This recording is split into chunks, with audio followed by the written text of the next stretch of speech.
Далее о промышленности. В Алданском районе обсудили оптимизацию бизнес-процессов и долгосрочное планирование в развитии компании группы «Полюс». Отметим, что туда входит и предприятие «Алданзолото». Со всеми подробностями Руслан Павлов.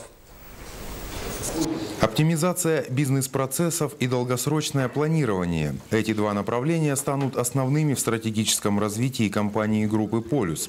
Об этом заявил ее генеральный директор Владимир Полин на координационном совете, который прошел в Куранахской бизнес-единице «Полюса» Алданзолото ГРК.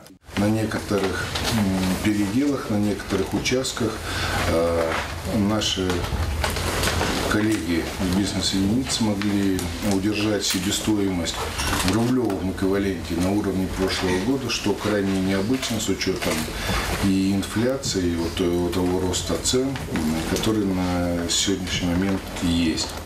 Положительную динамику развития и значимость проведения совета на якутской земле отметил министр промышленности Якутии Андрей Панов. О развитии Алданзолото ГРК на ближайшую пятилетку рассказали менеджеры компании.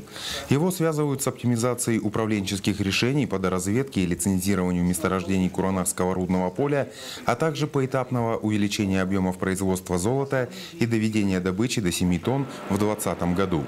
Более 80% металла будет производиться на фабрике, остальное методом кучного выщелачивания. Для достижения результата необходимо завершить модернизацию ЗИФ.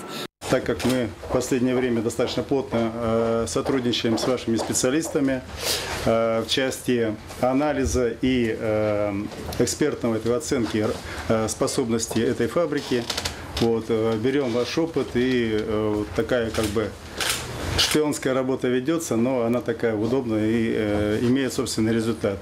Посетили делегаты и промышленные объекты. Массовость экскурсий не повлияла на обычный производственный ритм, так как в Алданзолото, равно как и на всех предприятиях «Полюса», действуют строгие правила безопасности, сертифицированные по международным стандартам. Руслан Павлов, Сергей Шипачев, Дмитрий Залевин, НВК «Саха», Нижний Куранах.